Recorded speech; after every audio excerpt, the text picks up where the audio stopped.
Resepsi HUT RI di Ethiopia. Apa saja kegiatan tamu dan undangan? Masyarakat Indonesia masih banyak yang belum mengetahui perkembangan dan kemajuan Ethiopia saat ini. Masyarakat Indonesia dan masyarakat di berbagai negara lain di dunia mengetahui bahwa Ethiopia pernah mengalami masa-masa yang sangat sulit pada tahun 1984 sampai 1986. Pada tahun-tahun itu terjadi bencana kelaparan secara luas yang berakibat pada kematian lebih 1 juta penduduk. Ini disebabkan karena bencana alam berupa kekeringan yang terjadi dalam jangka waktu yang panjang. Setelah mengalami masa-masa yang sangat sulit itu, Ethiopia bangkit dengan cepat. Pemerintah dan masyarakat Ethiopia segera membangun negara mereka, terutama di bidang ekonomi dan pendidikan. Saat ini, Ethiopia tercatat sebagai negara dengan tingkat pertumbuhan ekonomi dan proses pembangunan yang cepat.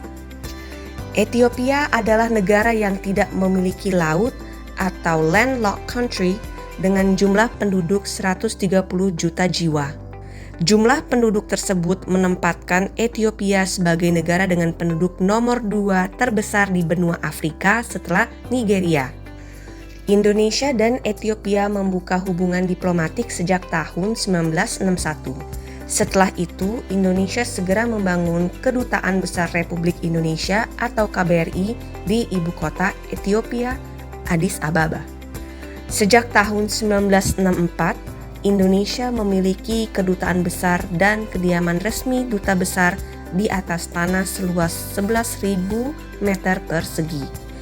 Sementara Ethiopia membuka kedutaan besar dan menunjuk Residence Ambassador tahun 2016. Sampai saat ini, Indonesia adalah satu-satunya negara di Asia Tenggara yang memiliki kedutaan besar dan Residence Ambassador di Ethiopia.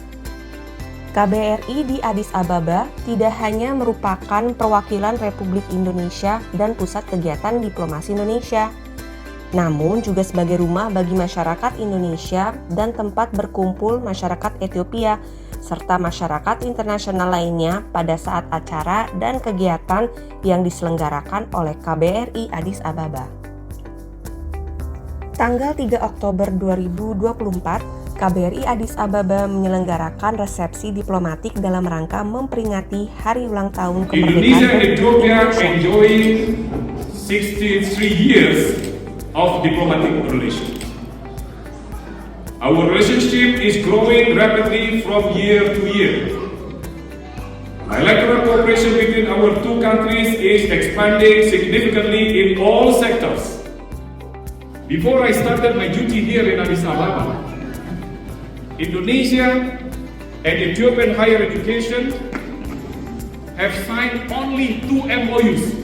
Today, Indonesia and Ethiopian higher education have signed 49 MOUs.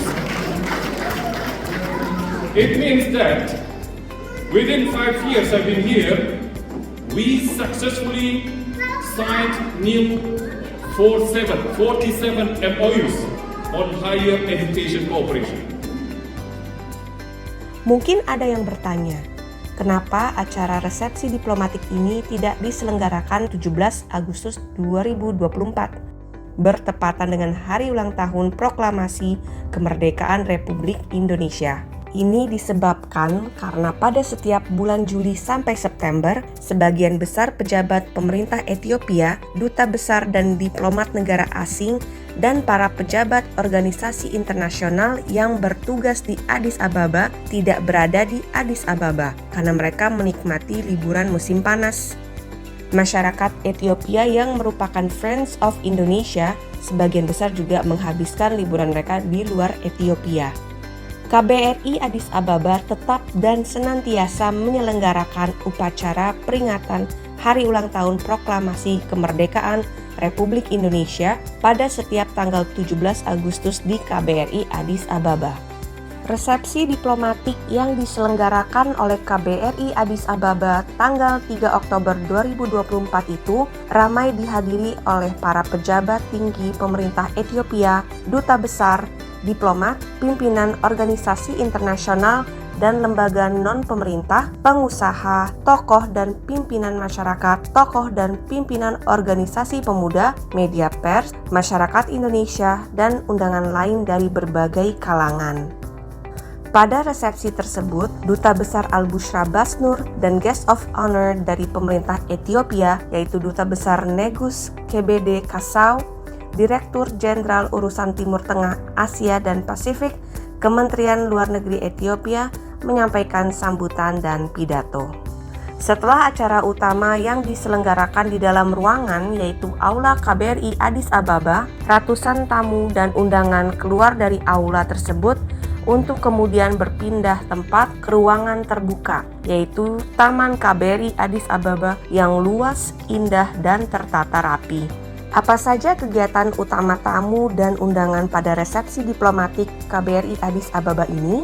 Pertama, mendengarkan sambutan dan pidato dari Duta Besar Al-Bushra Basnur dan Duta Besar Negus KBD Kasau.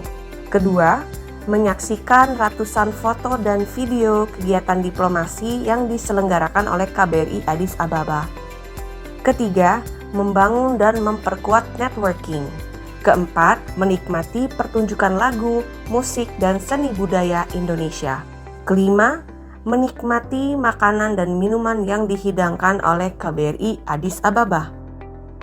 Setiap kali resepsi diplomatik serta kegiatan lain yang diselenggarakan oleh Kedutaan Besar RI di Addis Ababa senantiasa dikunjungi beramai-ramai dan mendapatkan sambutan yang hangat dari pejabat pemerintah dan non-pemerintah setempat, duta besar dan diplomat negara sahabat, serta masyarakat luas dari berbagai kalangan.